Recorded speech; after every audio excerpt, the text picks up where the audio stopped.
With Judgment Day hitting humanity hard and mankind confused and scrambling, Skynet needed to seize territory and secure resources and industry before the surviving humans could organise and build cohesive factions. But with the T-70 being too complicated to manufacture en masse, it had to turn to the humble T-200, which was once a NORAD maintenance drone, was about to become the first mass-deployed bipedal ground troop by Skynet. Humanity's first true taste of Terminator warfare was to come from its own design, just to add insult to injury. The design of the T-200 comes from the NORAD maintenance drone schematic, with Skynet adding some upgrades and slight modifications to make them better suited for battlefield conditions. Though these changes were very limited, as Skynet had little infrastructure and could waste no time with its plans for global dominance, and in many cases Skynet used the original maintenance drones. They were simply given a gun, basic orders, and sent to battle. There was around 15,000 T-200s deployed by Skynet. The number may seem small, but imagine 15,000 soldiers deployed against a confused and panicked populace. It's quite the opening to a war.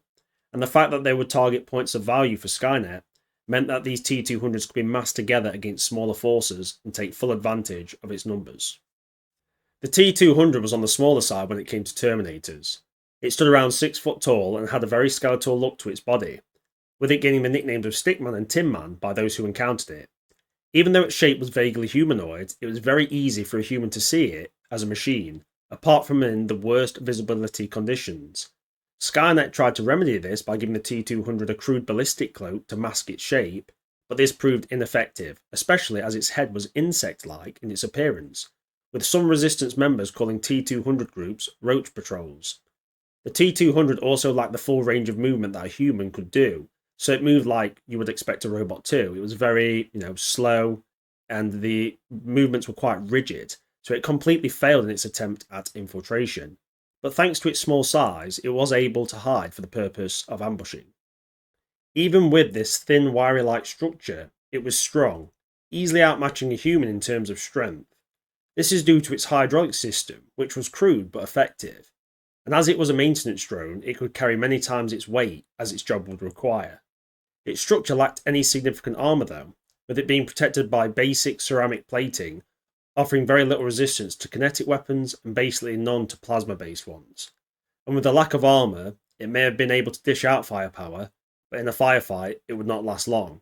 Even in close quarters combat, its superior strength was spoiled by its slow speed and lack of motion, and the fact that strong hits to its unarmoured areas such as its head or joints could cause it to be stunned easily and cause damage to the sensor array on its head, which would make the T-200 stumble around or simply freeze on the spot, completely void of any signs of activity.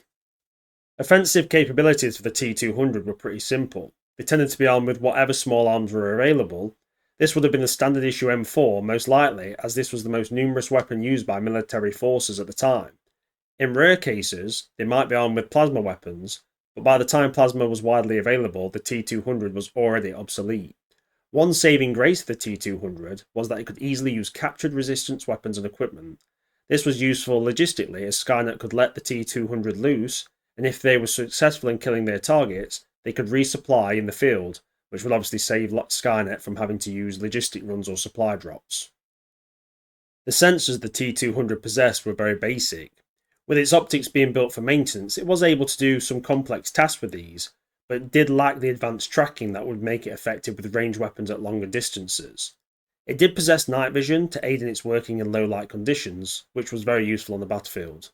Audio-wise, it was pretty decent, but nothing particularly exceptional, and it lacked any advanced technologies sensor-wise that other T-series had. It had to make do with what was available, but it got by as a combat unit. This was enough for Skynet at the time, and it would not waste resources trying to upgrade them. It was saving these for its very own designed Terminator models. The typical T-200 was issued with a primitive brain. Though capable of carrying out minute and complex tasks, which fits its original role as a maintenance robot, its ability to perform in autonomous mode was limited to the subroutines of its instinctual memory database, and to new instructions uploaded to it by Skynet. It lacked the learning capabilities of future Terminator models. This turned out to be a major boom for Skynet though. As new and more advanced Terminators were produced, the T-200 could be left in the field, as it held no advanced or potentially harmful information in its brain, as it simply wasn't capable. so Skynet did not have to worry about the Resistance using them to their advantage, and the T-200 would simply enter a low-energy battery-saving mode when it was issued no new orders, but movement nearby would alert them, at which point they would engage the target, basically turn the T-200 into a bit of a sentry gun. On the battlefield, their strength came in their numbers, and the fact that they were the first bipedal Terminator deployed en masse, and to humanity it was a real shock. As most humans would have had no interaction with any types of hunter-killers, the T-200 was being sent deep into enemy territory, causing major fear and spreading mass hysteria, as no one really knew what was going on except for the survivors of the military and intelligence agencies.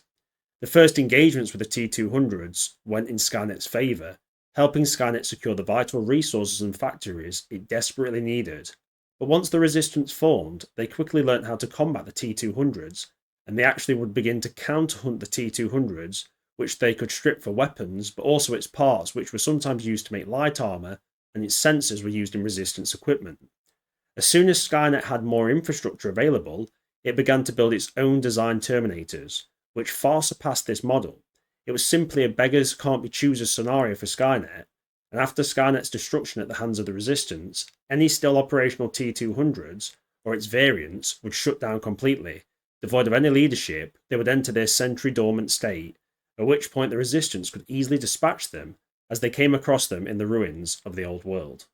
The T-200 may not have been great on the battlefield, but it was exceptional as a maintenance drone, and Skynet recognised this, so it made upgraded variants, the T-202 and the T-204. These were given advanced intelligence and more advanced bodies to help it do maintenance and building tasks for Skynet. It had zero combat programming now though, it was purely a support machine. These also served as Skynet's eyes and ears in its production facilities to make sure they ran efficiently, and the T-204 would swap out its legs for tracks, and it would be upgraded with 4 arms to give it increased efficiency at its maintenance duties. In the end, the T-200 was a desperation choice, a machine to secure desperately needed resources and to make sure any organised human forces were not able to strike against Skynet's vital sites and even Skynet's core itself. And even when replaced on the battlefield, it showed its prowess on the maintenance side to be unparalleled. A truly useful machine and probably one of the few T-series to be useful after it became obsolete compared to the newer models. Anyway, I hope you enjoyed this video. Once again, it was a little bit of a hard one to get info on. It's one of the lesser known of the T-series of Terminators, but hopefully a pretty good video for you, and obviously the information is as correct as I could possibly make it, but feel free for constructive criticism and to add any info I might have missed. Anyway, thanks guys, and you guys have a beautiful evening.